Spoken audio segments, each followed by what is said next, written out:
Chapter 1. The Text and the Blood. The text came while Nolan was stopped at a red light, 3 blocks from the office. Your kids aren't safe. No name, no number, just those 4 words, sitting on the screen like a gun pointed at his chest. For half a second, his brain rejected it. Spam. Scam. Some idiot trying to get a reaction. Then his phone buzzed again with a photo attachment. He didn't open it. He didn't need to. Nolan Riker didn't panic. He calculated. Always had. But something in his gut twisted so hard it felt like someone had reached inside him and grabbed hold of his spine. He slammed the accelerator through the intersection, horn blaring, tires screaming. Red lights meant nothing now. Neither did meetings, shareholders, or the $100 million contracts waiting for his signature. All he could see were 2 faces. Dylan, Meredith. Every enemy he had ever made ran through his head like a criminal lineup. Fired executives, partners he'd crushed, competitors who'd lost everything because of him. But none of them played games with children. That crossed into a different kind of war. His house came into view faster than it should have. The gate was open. Nolan didn't even park properly. He jumped out while the engine was still running and sprinted to the front door. It was unlocked. That alone sent a spike of ice through his veins. "Nessa," he called as he pushed inside. Silence answered him. Then the smell hit. Metallic. Sharp. Wrong. Blood. His eyes dropped to the kitchen. Vanessa was on the floor. For a heartbeat, he thought she was dead. She lay on her side, one arm twisted under her, hair matted to her face. A dark smear trailed from her forehead across the tile. Her chest moved, shallow and uneven. "Nessa," he rushed to her, dropping to his knees, grabbing her shoulders. Hey, look at me." Her eyes fluttered open. Fear flooded them when she saw him. "Nolan," she whispered, voice barely there. Upstairs, footsteps. Nolan looked up just as Perry appeared at the top of the stairwell, gripping the railing like he might fall over. "Thank God," Perry said, breathing hard. "Nolan, listen, police are on the way. We need to. Where are my kids?" Nolan demanded, already standing. Perry moved to block the stairs. "We should wait, man. We don't know what's up there." "The cops." Nolan shoved past him so hard Perry stumbled backward into the wall. "Get out of my way." He took the stairs 2 at a time, heart slamming so violently it felt like it might crack his ribs. "Dylan," he shouted. "Meredith." No answer. The door to Dylan's room was open. Inside, the world stopped. Both kids were tied to chairs in the middle of the room. Hands bound, mouths gagged, eyes wide and wet with terror. Dylan was already struggling against the ropes, face red with fury. Meredith was shaking so badly the chair legs rattled against the floor. Nolan crossed the room in 3 strides. "It's okay," he said, hands already working at the knots. "Dad's here. You're okay." A slow clap echoed from the doorway. "Well, this is touching." Nolan froze. Lawrence Woodfield leaned against the frame, a gun hanging loose in his hand, like it was nothing more than a prop. Calm, smiling, like he'd just walked in on a business meeting, not a hostage situation. "Step away from the kids, Nolan," Lawrence said pleasantly. Nolan straightened, placing himself between Lawrence and the chairs. "You're dead," Nolan said quietly. Lawrence chuckled. "Eventually, sure, but not before we talk." Footsteps pounded up the stairs behind them. Vanessa was dragged into the room, half carried, half shoved by Perry. Blood still streaked her face. Her hands were shaking. "Lawrence, please," she cried. "This isn't what we agreed." "Shut up," Lawrence snapped, and she did. Nolan's eyes burned into Perry. "What the hell is this?" Perry's voice cracked. "Nolan, I didn't know it would go this far, I swear." Lawrence raised the gun slightly. "Enough. Let's keep this clean." He nodded toward Vanessa. "Tell him." Vanessa looked at Nolan, tears spilling down her cheeks. "I didn't want you to find out like this," she whispered. "Find out what?" Nolan said, though something cold was already forming in his chest. Her voice broke. "Lawrence and I, it's been going on for 8 years." The words landed, but they didn't feel real. "Not yet." Lawrence smiled wider. "Longer than you think, actually, but she's close enough." Nolan didn't look away from Vanessa. "You're lying." "I'm not," she sobbed. "I tried to end it." "I did. But and here's the part you're really going to love," Lawrence cut in. "We had a DNA test done. Meredith? She's not yours. Meredith whimpered through the gag. Nolan felt something crack inside his head, like glass under pressure. That's impossible, he said. Vanessa collapsed to her knees. He said he'd hurt them if I didn't tell you. Lawrence stepped forward, eyes gleaming. She's mine, Nolan. Always was. And you've been raising my daughter while building a company I helped create and never got credit for. So here's how this ends. He lifted the gun slightly, pointing it, not at Nolan, but at Dylan. You sign over 50% of the company. Publicly acknowledge me as Meredith's father. And you walk away quietly. Dylan shouted through the gag, thrashing harder. Nolan moved without thinking. He lunged. Lawrence fired, the shot blasting into the wall as Nolan slammed into him. They crashed into the dresser, with splintering. The gun skidded across the floor. Perry shouted something. Vanessa screamed. Nolan punched Lawrence in the face again and again, years of controlled rage exploding out of him.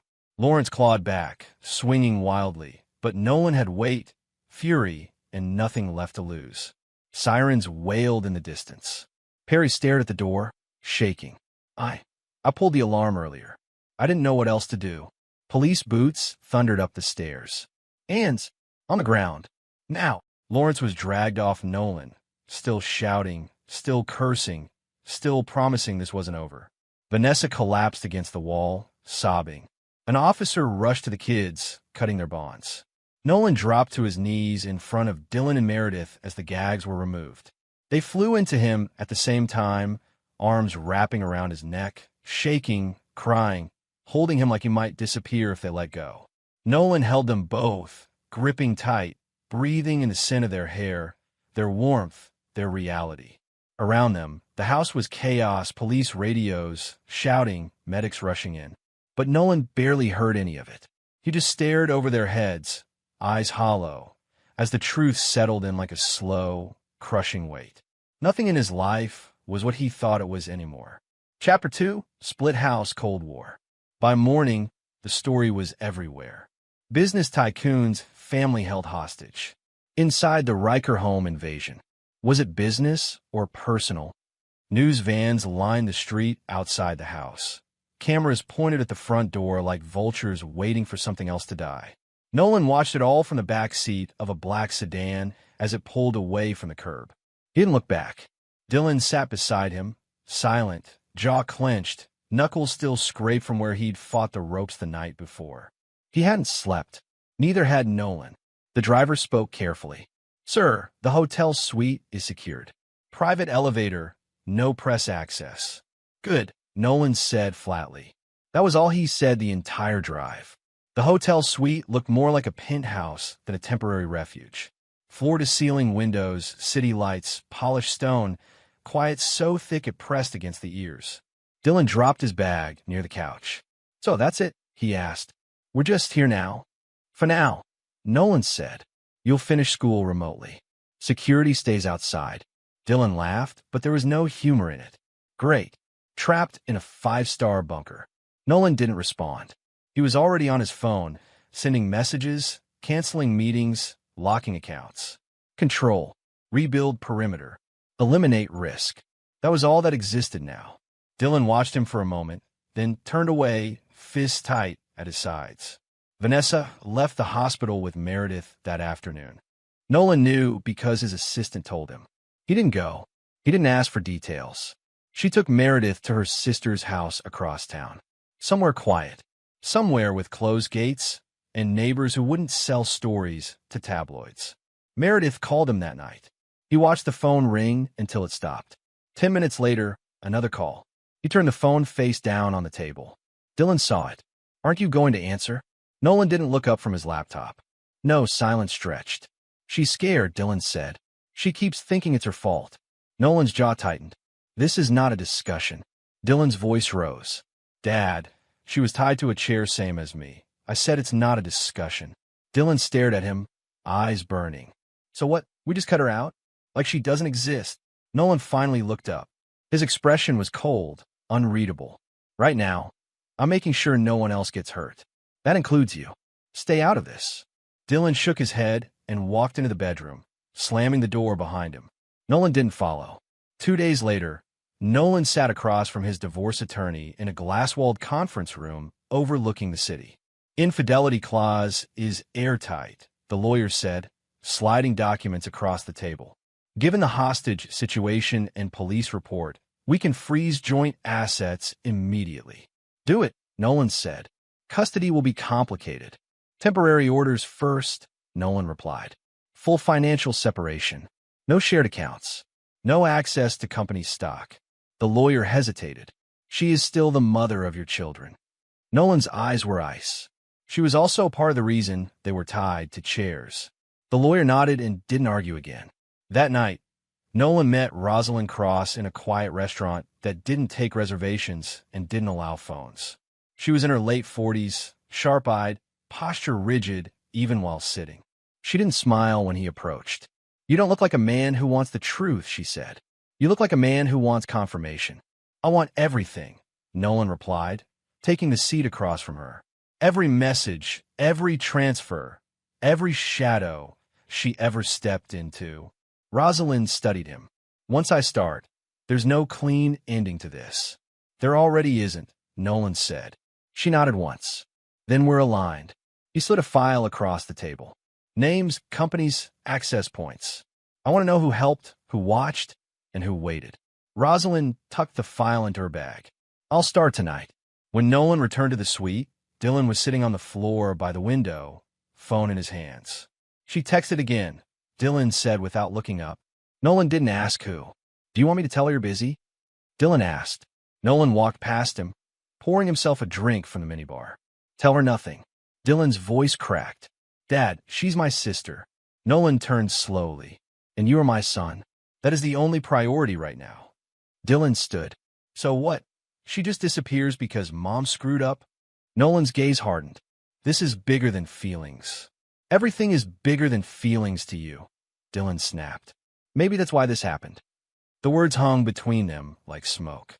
Nolan didn't raise his voice. Go to bed. Dylan stared at him for a long moment, then stormed off, tears burning in his eyes. Nolan stood alone in the living room, drink untouched, city lights reflecting in the glass. He didn't feel anger. He felt emptiness. The message came at 2:14 a.m. No number. No name. You're not looking deep enough. Nolan stared at the screen, pulse steady. He typed back, Who is this? No response. He deleted the thread and locked the phone. Then he opened his laptop and began reorganizing every part of his life into clean, sharp compartments. Legal, financial, personal, security. No overlap, no weakness. By the third day, the media narrative had shifted.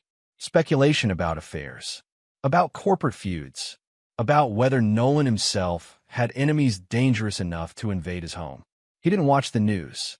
He read contracts, surveillance logs, legal timelines. Rosalind sent short updates, digging into financial discrepancies. Some transfers don't match normal patterns. More soon. Dylan barely spoke to him anymore. When he did, it was with bitterness he didn't try to hide.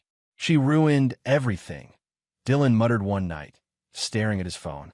If Meredith didn't exist, none of this would have happened. Nolan's fingers paused over the keyboard. That's not how causality works, he said quietly. But that's how it feels, Dylan snapped. Every time I see her name, it's like she's proof Mom chose someone else. Nolan said nothing. He had no comfort left to give. That night, alone in the dark, Nolan made a decision. Not about divorce, not about custody, not about business, about himself. He would not chase explanations. He would not beg for truth. He would not wait for apologies. There would be no forgiveness, only control. Chapter 3, Affair Becomes Espionage. Rosalind didn't waste time. She walked into Nolan's temporary office at the hotel, carrying a slim black tablet, and the kind of expression that meant the problem was bigger than expected. You were right not to treat this like a messy divorce, she said, locking the door behind her. This is something else. Nolan didn't look up from the spreadsheet he was reviewing. Start talking. She tapped the screen and slid it across the desk. Your internal strategy memos, expansion bids, acquisition targets. Every major move you made in the last 6 years, Lawrence had access before your board did.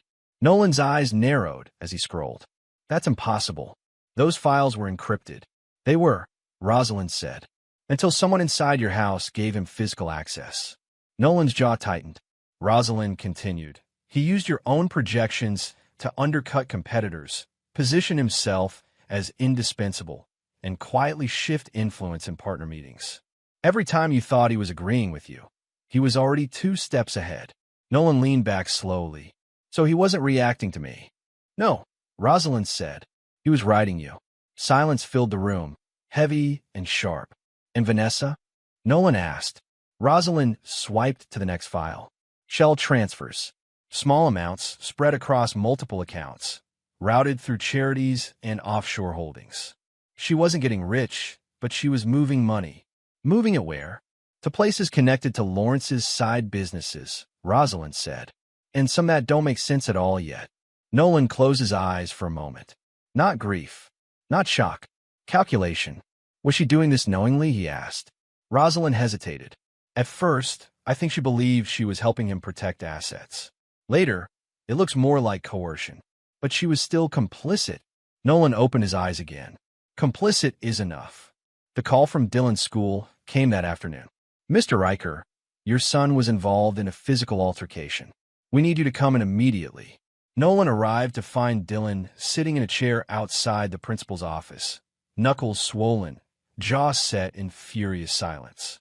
What happened? Nolan asked. Dylan didn't answer. The principal cleared her throat. Another student made some inappropriate comments regarding your family situation. Your son reacted forcefully. What did he say? Nolan asked. Dylan finally looked up. He said Meredith wasn't really my sister. Said everyone knows now. Said my mom cheated, and I'm too stupid to see it. Nolan felt something dark shift inside his chest. I told him to shut up, Dylan continued, voice shaking. He laughed. So I hit him. The principal spoke carefully. There will be disciplinary consequences. Handle it however you need to. Nolan interrupted. My son was defending his family. After they left the office, Dylan finally let the anger crack into something raw. They all know, Dad. Everyone knows. And she's just over there like none of this is happening. Nolan placed a hand on Dylan's shoulder. You don't carry this. I do. Dylan swallowed hard. He ruined everything. Nolan didn't correct him. That night, Nolan drove alone to the lake house. It had been his private retreat for years. No staff, no cameras, just silence and water and a steel safe hidden behind a false wall in his office. The anonymous message had been short and precise. Lake house safe is empty. He unlocked the door, tension crawling up his spine. Inside, nothing looked disturbed. No broken locks. No forced entry. He went straight to the office, slid the bookcase aside, and punched in the code. The safe door swung open. Empty. No contracts. No client lists. No long-term expansion plans. No backup deposit key. Nolan stood there, staring into the hollow space where the future of his company had been sitting. They were here, he muttered. He checked the hidden cameras he'd installed years ago. The footage showed Vanessa, alone, entering the office late at night weeks earlier. Opening the safe. Removing everything. Not hurried. Not nervous. Methodical. Nolan's hands curled into fists. This wasn't a mistake. This was preparation.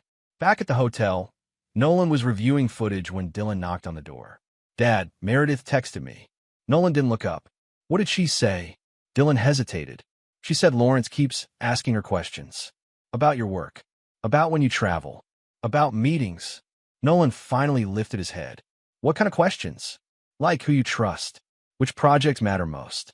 Stuff a kid shouldn't even understand. Nolan stood slowly. And she answered him. She said she didn't know anything, Dylan replied. But she's scared. She thinks she's in trouble. Nolan felt the pieces locking together in his mind, forming something colder and far more dangerous than infidelity. Lawrence hadn't just been sleeping with his wife. He had been inside his home, inside his children's lives, inside his business strategy, using intimacy as access, using emotion as camouflage. Rosalind's words echoed in his head. This is something else. Nolan walked to the window, city lights stretching endlessly below. Dylan, he said quietly, this was never just about your mother. Dylan frowned. Then what was it about? Nolan didn't answer right away. He was too busy understanding the truth. This wasn't just betrayal. This was infiltration. Chapter 4, The Restaurant Game. The restaurant was the kind that didn't need a sign. Hidden entrance, private booths, staff trained to forget faces the moment customers walked out. Nolan chose it on purpose. Vanessa arrived 10 minutes late, eyes darting across the room as if expecting someone to be watching. She looked thinner, smaller, like the weight of everything had finally started bending her spine. When she saw Nolan, she froze. For a second, she almost turned around. Then she walked to the table and sat down across from him, hands folded so tightly her knuckles were white. "You look different," she said softly. Nolan didn't answer. He simply studied her, calm and unreadable. A waiter appeared. Nolan ordered without looking at the menu. "Cabernet and the truffle risotto." "She'll have the same." Vanessa blinked. "You still remember?" "I remember everything," Nolan said quietly. Silence fell between them, thick and uneasy. Finally, Vanessa spoke. "I didn't know if you'd even agree to meet me." "You asked," Nolan replied. "I came." Her eyes filled. "Lawrence is losing control. He keeps calling, showing up where I am. He says if I don't help him fix things, he'll ruin all of us." Nolan tilted his head slightly. "Fix what?" "The company. The police investigation. He thinks you're setting him up." Nolan's mouth twitched. Not quite a smile. "So now he's afraid." Vanessa leaned forward. "Nolan, you have to understand, he's dangerous. He's not thinking straight. I'm scared for the kids." "For the kids," Nolan repeated softly. She swallowed. "Yes." Nolan waited until the wine arrived. He lifted his glass, took a slow sip, never breaking eye contact. "Then let's stop pretending," he said. "You emptied the lake house safe 3 weeks before the home invasion." Vanessa's face drained of color. I don't know what you're talking about." "You removed contracts, client lists, and a safety deposit key," Nolan continued evenly. "You transferred money through shell accounts linked to Lawrence's offshore holdings. And you did it quietly, carefully, and repeatedly." Her breath started coming faster. "I was protecting us." "From what?" Nolan asked. "From you," she whispered. That was the first honest thing she'd said all night. Nolan leaned back in his chair. "Try again." Tears spilled down her cheeks. "He said if I didn't help him, he'd tell you about the affair. About Meredith. He said you'd take the kids, and I'd lose everything." Nolan's voice remained calm. "So you gave him my company." Vanessa shook her head desperately. "Not everything. Just enough to keep him quiet." 8 years, Nolan said. "That's how long you were helping him." She covered her face. "It started with nothing. Just listening. Then files. Then money. Then it was too late to stop." Nolan reached across the table and gently moved her hands away from her face. For a moment, she thought he was comforting her. He wasn't. He wanted to see her eyes when he spoke. "You didn't stop because you didn't want to," he said. "Not because you couldn't." Her lips trembled. "I loved him, and I hated myself for it. And then I was trapped." Nolan studied her for a long second, then did something unexpected. He took her hand. Her breath hitched.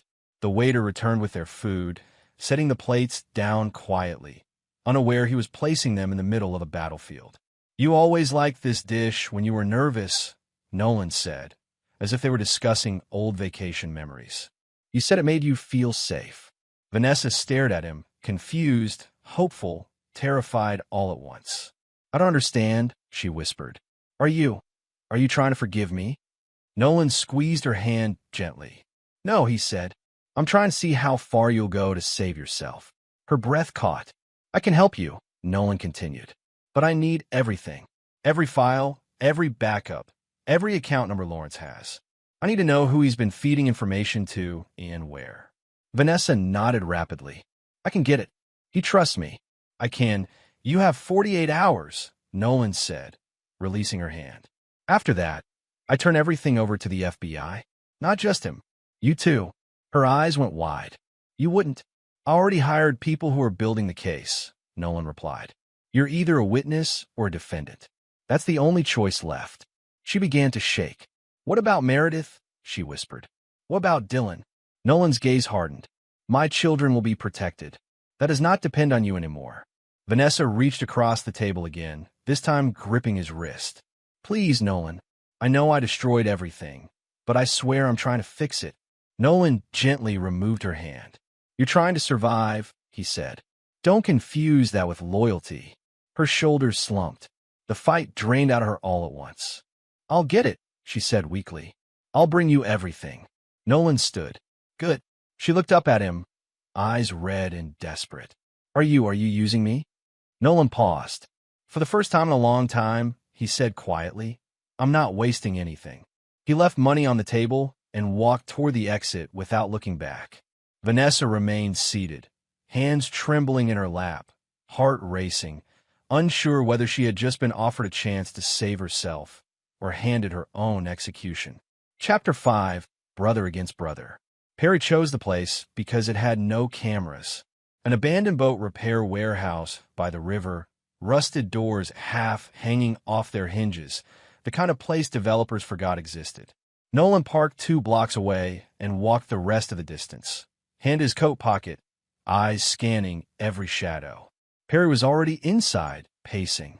When he saw Nolan, he stopped like a man facing a firing squad. You came alone? Perry asked. Nolan's voice was flat. Start talking. Perry swallowed. This isn't easy, man. Neither was tying my kids to chairs, Nolan replied. You're already late on sympathy. Perry flinched. I didn't know he'd go that far.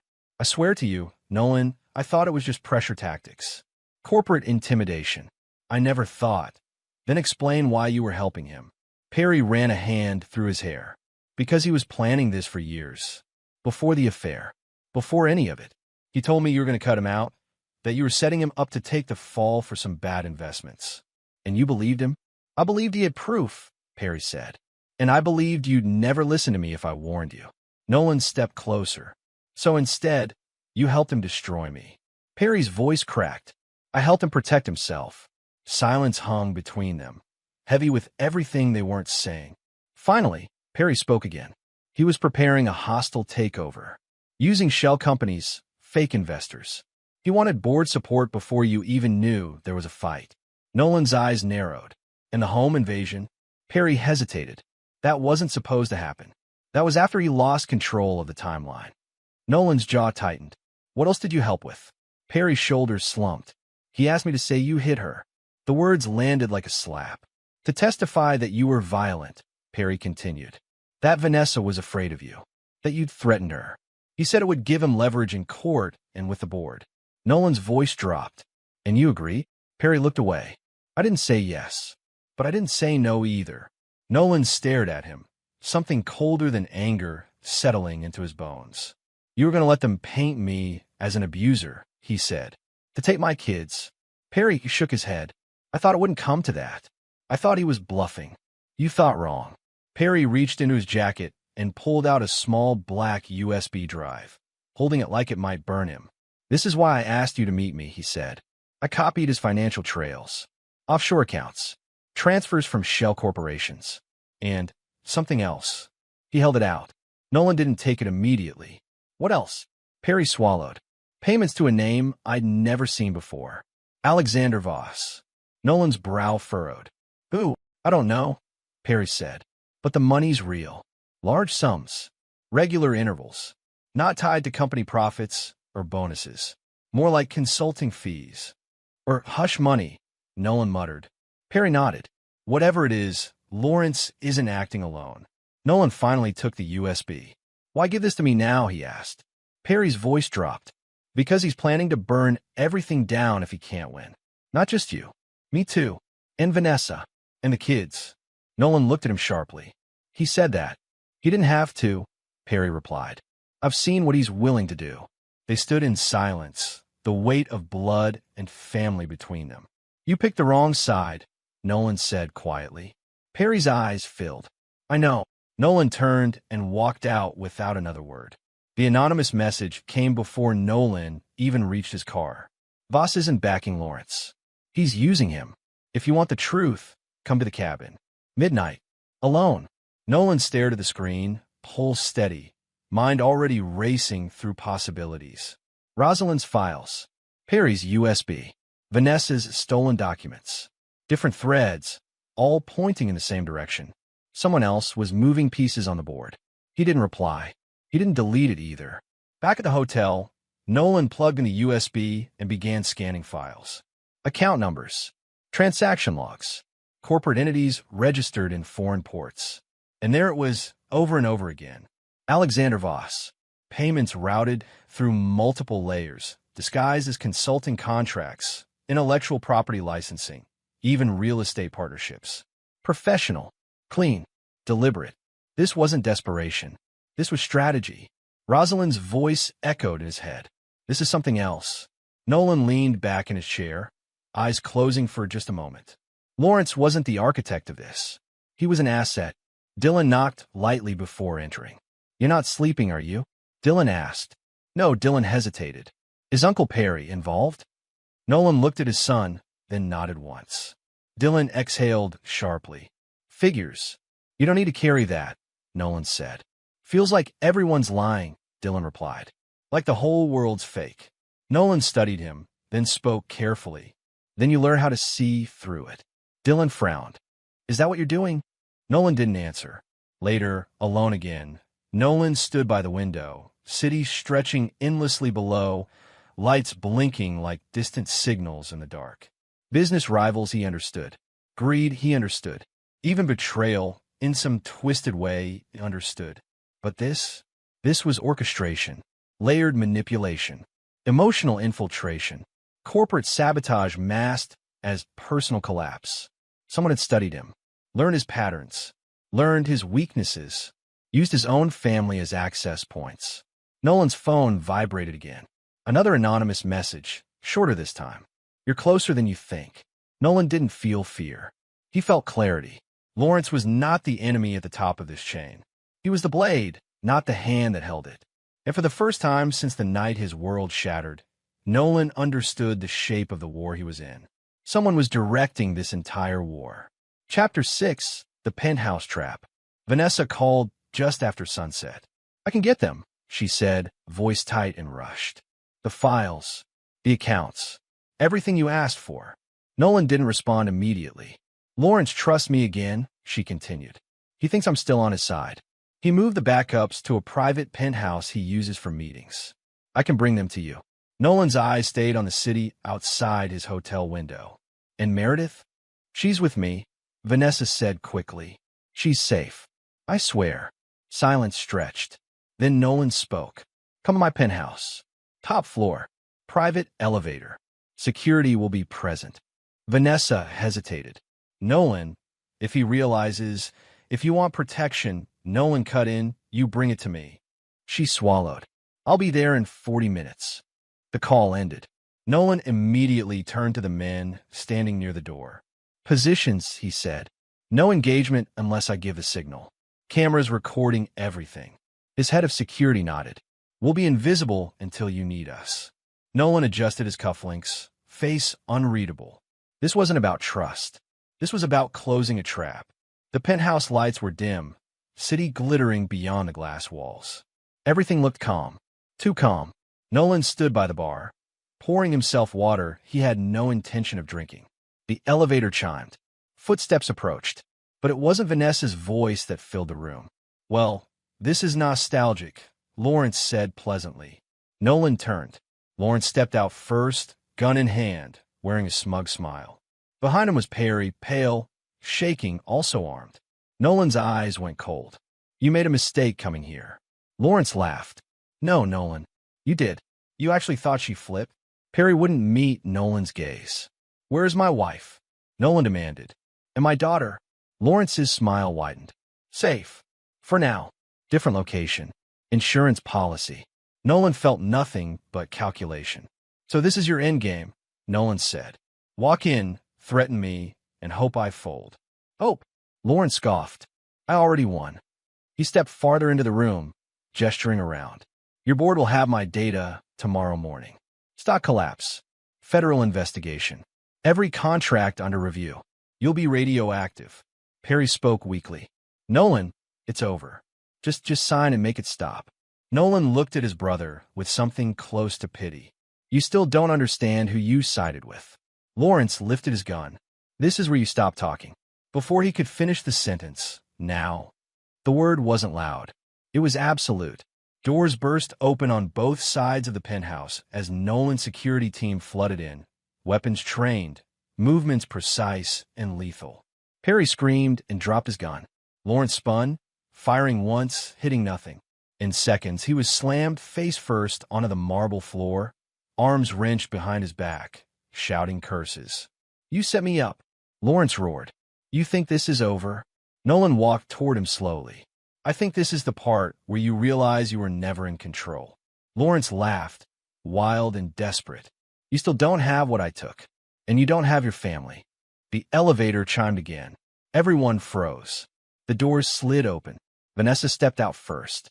Meredith was beside her, clutching a folder to her chest. Nolan's heart skipped for the first time in days. "Daddy," Meredith whispered.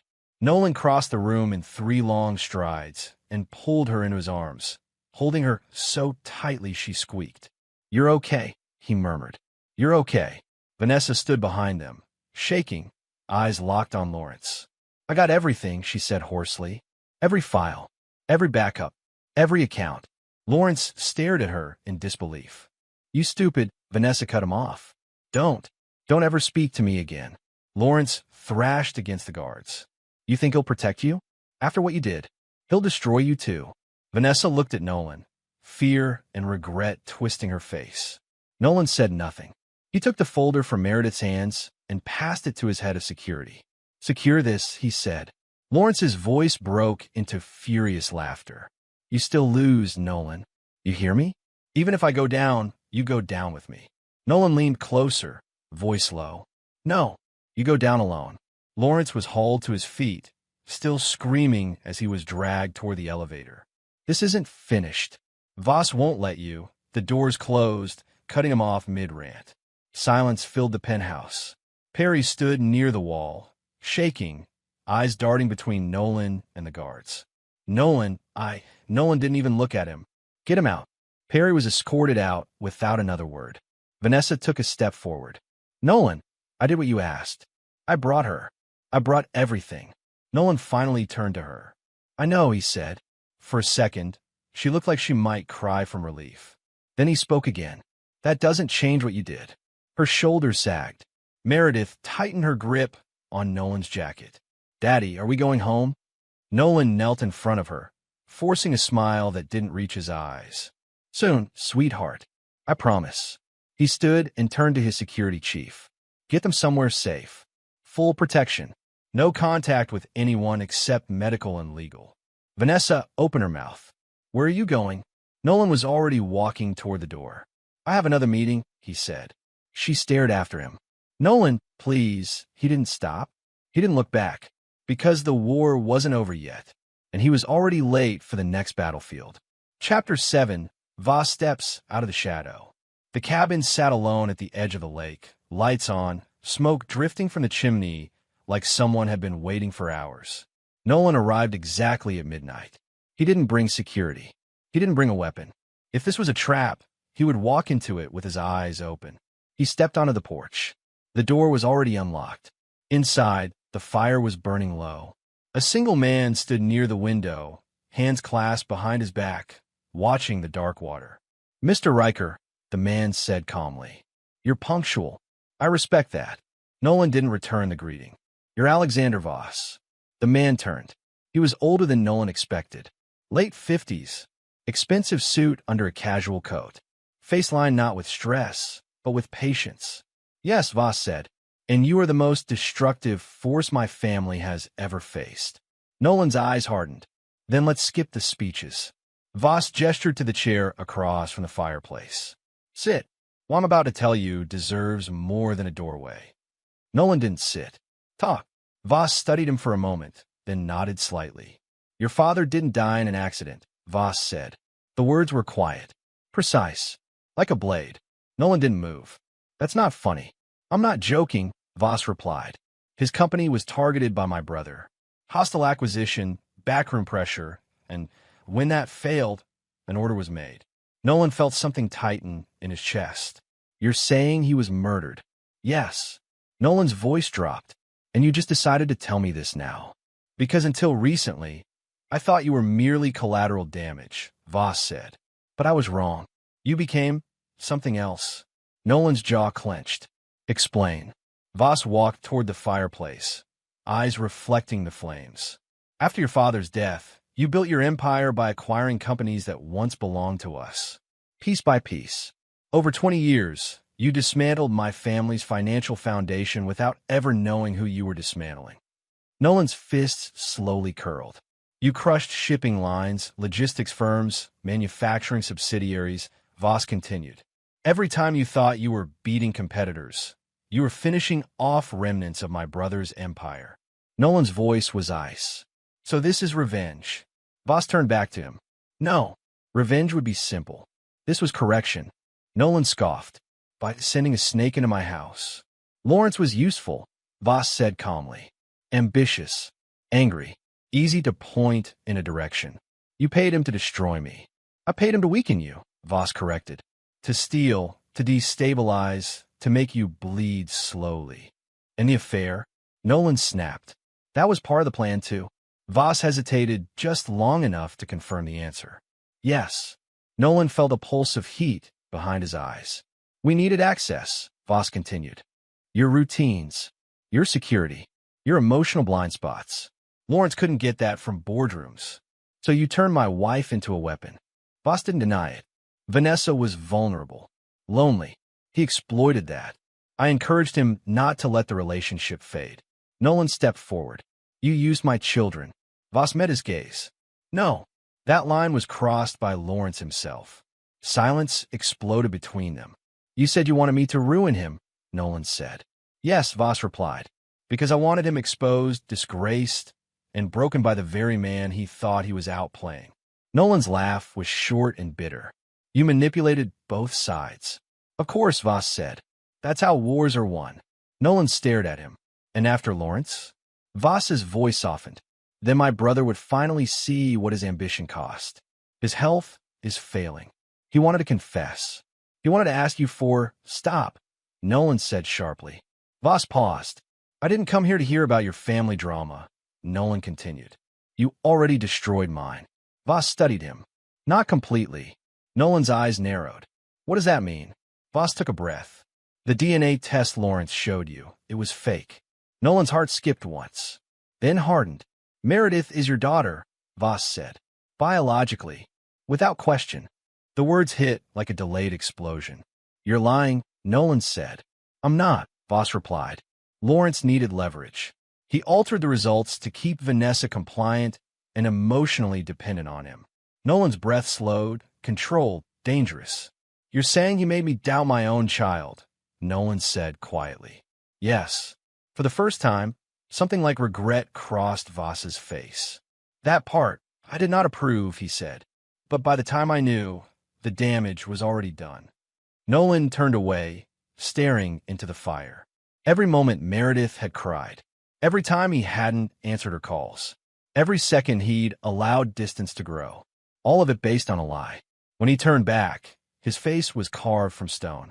You orchestrated corporate sabotage, emotional destruction, and nearly got my children killed, Nolan said. And now you think telling me this makes you honest. Voss shook his head.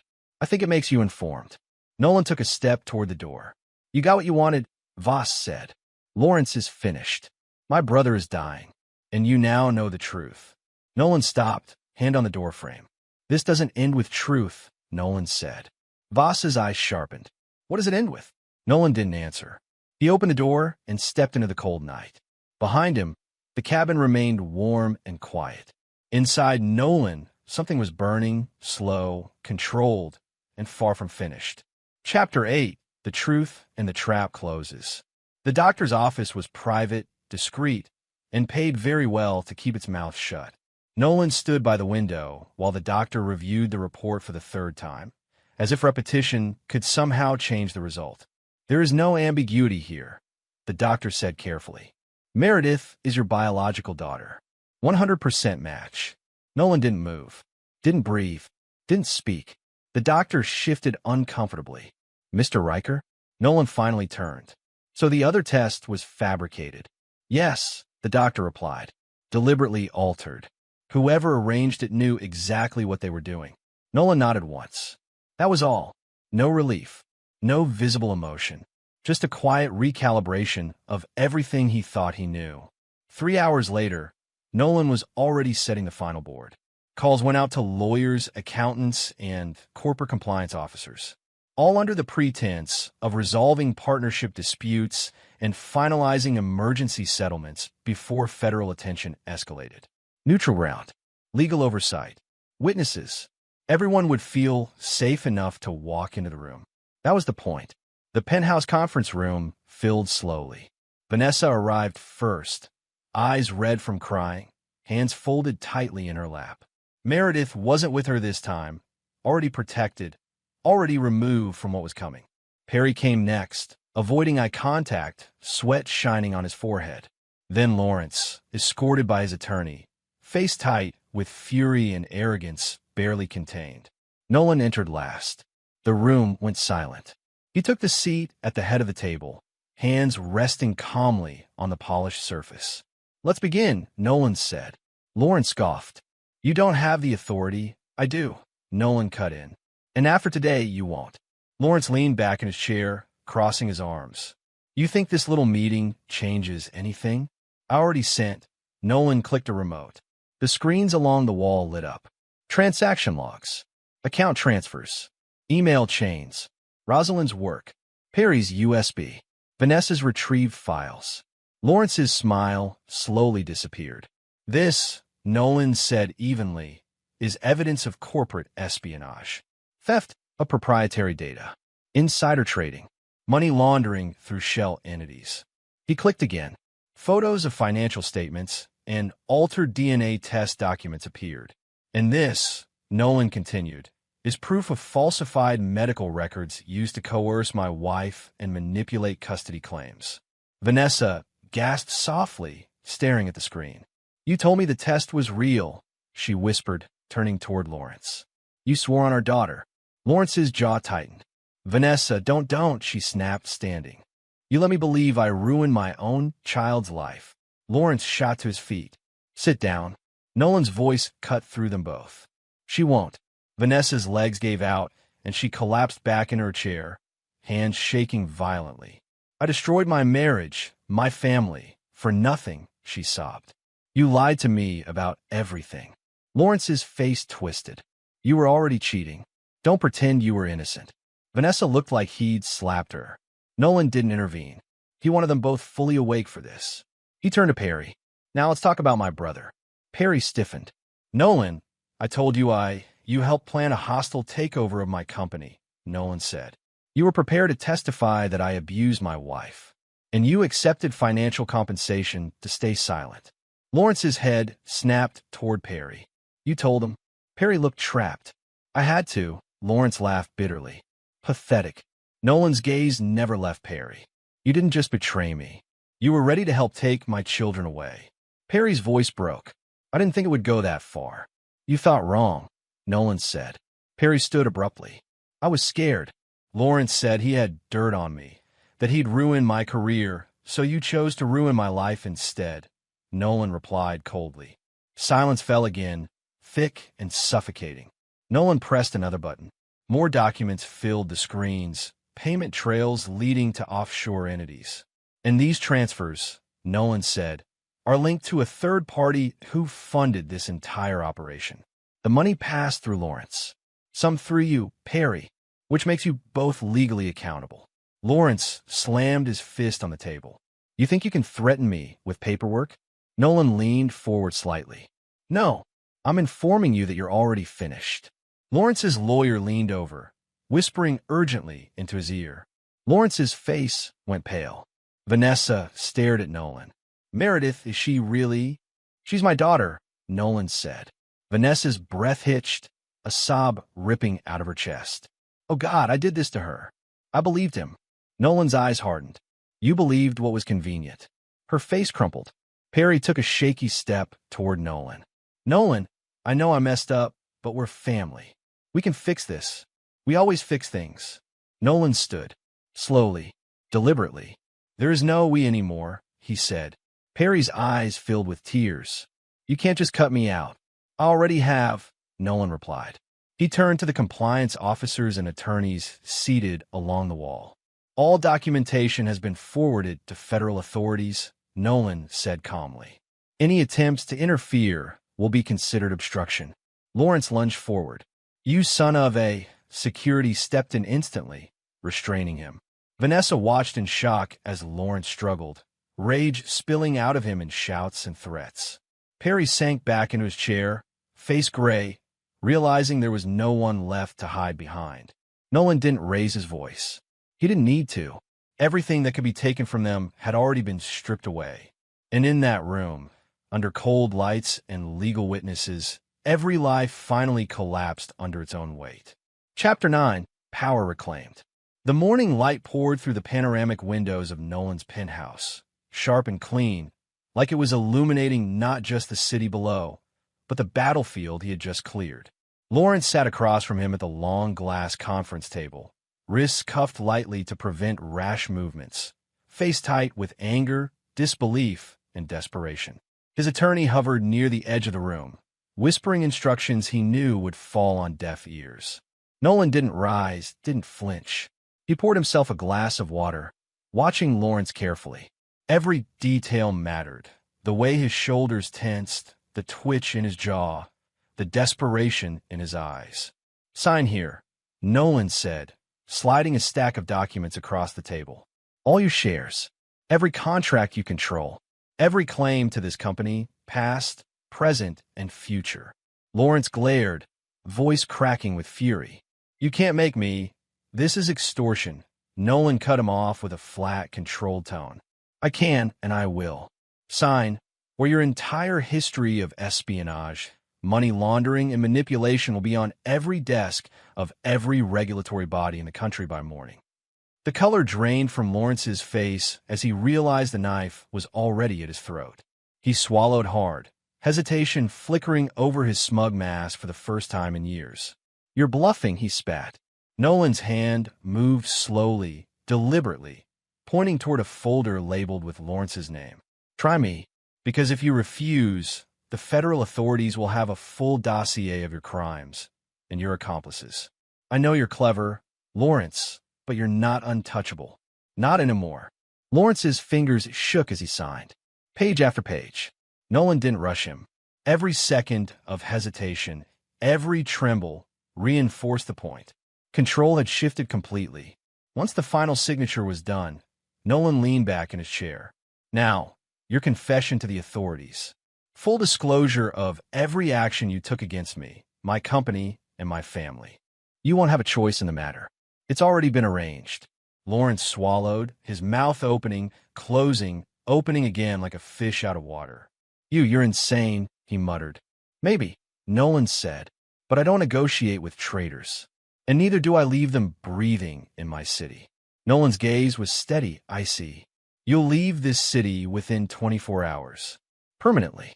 If I see you, or if there's any attempt to undermine me, I will make sure you, and every family member who aided you, face consequences. Lawrence's attorney gasped. That's extreme. Not extreme, Nolan said. Necessary. Perry entered quietly, unaware of the severity. Nolan didn't wait for him to speak. You're done, Nolan said. I've cut all your ties to the company. You have no authority, no shares, no access, no voice. You misled me, manipulated my family, and compromised my business. There's nothing left for you here. Perry's face went pale. Nolan, we're family. You're not, Nolan said coldly. You were never family when it mattered. You chose self-preservation over loyalty. Every single time. That ends now. Perry tried to protest, but Nolan's stare pinned him to the wall. He nodded to the security team, who quietly guided Perry out of the building, escorting him from the city's skyline view as if he was already a ghost. Vanessa arrived later that afternoon, this time to finalize the divorce papers. Her eyes were red, makeup smeared, a shadow of the woman Nolan had once loved. She avoided his gaze. Nolan didn't rush to speak. He let the silence hang. The papers were signed. Custody was finalized. Meredith chose Nolan. Dylan, after long conversations and explanations, accepted his sister fully, understanding she had always been his sister biologically. Vanessa's hand lingered over the documents for a moment. I'm sorry, she whispered, voice trembling. Nolan didn't respond. He didn't need to. The apology had no place here. It wouldn't change what had been done, nor would it alter the new reality. When she left, Nolan remained in the office, watching Meredith and Dylan as they hugged each other tightly. The weight of the past weeks' betrayal, terror, manipulation, hung in the air, but now, for the first time, it felt like it could be lifted. Back in the office, Nolan surveyed his empire. Every contract secure, every file accounted for. His security protocol strengthened, his finances clean, his employees loyal. His company, once threatened from every angle, now rested entirely under his command. He walked past the massive floor-to-ceiling windows overlooking the city. The sunlight reflected off the glass, sharp and uncompromising, much like the path he had carved for himself. He thought of Lawrence, now powerless, of Perry, now irrelevant, of Vanessa, now finally removed from his immediate world, and of Meredith and Dylan, safe and loyal, their trust intact. He allowed himself a brief, silent moment of satisfaction. Control had been regained. Power had been reclaimed. Nolan finally exhaled slowly, deliberately. The storm had passed, and for the first time in months, he felt the full weight of victory settling across his shoulders. No celebrations, no public display. This wasn't about pride. It was about order restored, family, company life. And yet, beneath the surface, a quiet fire still burned. There were loose ends, threats, and shadows that lingered. But for now, Nolan had everything he had fought to regain. The trust of his children, the full authority over his company, and a world ordered by his rules. Meredith peeked up at him, eyes shining. "Daddy, can we go home now?" Nolan knelt, pulling her close. "Yes, sweetheart. We're home." Dylan joined them, wrapping an arm around his sister, finally at peace. "I'm glad it's us again," he said. Nolan's lips pressed together in a rare, fleeting smile. The family was intact. The company was secure. He had regained control. Completely. Chapter 10. No forgiveness, only future. The penthouse was quiet in a way Nolan hadn't experienced in months. The city hummed far below, distant, irrelevant. The sunlight spilled across polished floors, cutting through the shadows of the furniture like a promise that nothing could touch what he had reclaimed. His phone buzzed once, then again. He glanced down. A message from Alexander Voss. The text was short, clinical. "Meet me. My brother is dying. He wants to confess." Nolan stared at it, thumb hovering. Every instinct in him screamed for retaliation, confrontation, closure, but he didn't reply. Instead, he deleted the message. No acknowledgement, no anger, no hesitation, just a clean swipe into oblivion. Because the war was over, or at least the battles he chose to fight. Meredith and Dylan's laughter echoed from the living room. Nolan walked toward them, suit jacket slung over a chair, sleeves rolled up, tie loosened. He watched them play a silly game, their competitive teasing filling the space with warmth he hadn't felt in months. He allowed himself to stand silently, letting the moment unfold. Meredith shoved Dylan playfully, and he retaliated with a tickle attack that ended in both of them collapsing onto the carpet, breathless and giggling. Nolan's chest tightened slightly. It wasn't emotion, he refused that. It was observation, calculation, satisfaction. He had preserved the things that mattered most. Vanessa's presence was minimal these days. She came briefly to return personal items, acknowledge custody arrangements, and occasionally drop off gifts for Meredith. Each encounter was tense, brief, and careful. During one such visit, Vanessa's eyes met his. I lost everything, she admitted quietly, voice small and broken. "I know it. I can't undo what I did." Nolan's expression remained neutral, almost imperceptibly unreadable. "You made your choices," he said evenly, "and now you live with them." Her lips trembled. I thought you might forgive." Nolan shook his head once, sharply. "Forgiveness is for the weak." "I'm not weak." Vanessa's shoulders sagged. She didn't argue. She never did anymore. Alone again, Nolan walked the perimeter of his penthouse, checking security systems on his tablet, reviewing contracts, and confirming financial accounts. Everything was back under his control, intact, organized, impenetrable. Every transaction audited, every employee vetted, every risk mitigated. He paused by the window and looked out at the city below. The skyline was bright, indifferent, and endless. A predator's paradise. Or perhaps a survivor's. He thought of Lawrence. Gone. Gone from the city, stripped of influence, shares, and leverage. He thought of Perry. Gone from his life entirely, a cautionary footnote of betrayal. He thought of Vanessa. Gone from his heart entirely, a permanent reminder of deceit, desire, and human weakness. And he thought of his children, the only constants he would ever trust. Dylan ran up behind him, tugging at the sleeve of his shirt. "Daddy, look, Meredith just won the game." Nolan turned and caught Meredith mid-spin, triumphant, her hands raised in victory. Dylan cheered, a little sulky, a little proud, and then they both collapsed into each other, laughing so hard they fell over again. Nolan crouched slightly to meet their gaze. "Good work," he said simply. Meredith grinned, and for a moment Nolan allowed himself a flicker of something.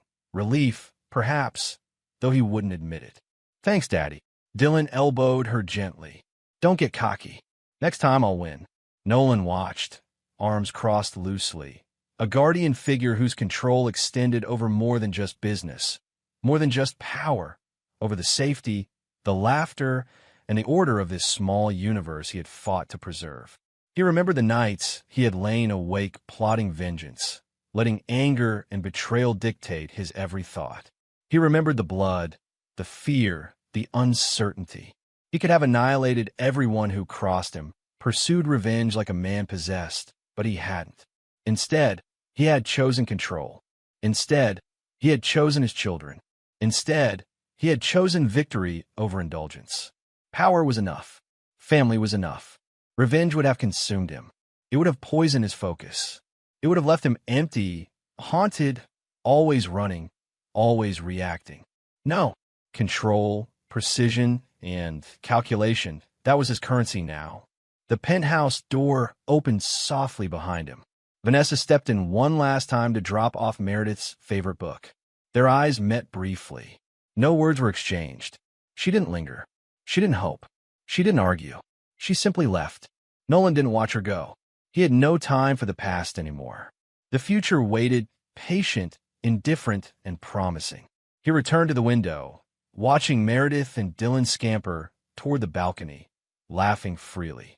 The wind caught Meredith's hair, tossing it like flames, and Dylan's grin stretched wide as he chased her in circles. Nolan's hands tightened briefly on the railing. Not with anger, not with love, but with control. The world was his. His children's laughter reminded him of what mattered, what he had fought for, what he had reclaimed. No celebration, no relief, no forgiveness. He didn't forgive Vanessa. He didn't forgive Perry. He didn't forgive Lawrence. He didn't need to. What he had done was enough. The sun dipped lower, painting the city in gold and crimson, and Nolan remained on the balcony, watching his children play. Every laugh, every squeal, every shout was another testament to his victory, not in emotion, not in sentiment, but in outcome. He had lost much, but he had regained more. The cold, measured part of him that had seen his life shattered now stood triumphant, untouched by sentiment, untouchable by weakness. The world had tried to burn him, betray him, break him. It had failed. Meredith laughed as she tumbled into Dylan's arms again. Dylan rolled his eyes but smiled, ruffling her hair. Nolan's lips pressed into a thin line. A ghost of a smile, perhaps, but it was not warmth. It was acknowledgement. He had protected what mattered. He had won. No forgiveness. Only future. He remained on the balcony, unmoved by sentiment, unmoved by past wounds, unmoved by the chaos he had survived. He didn't forgive. He simply won.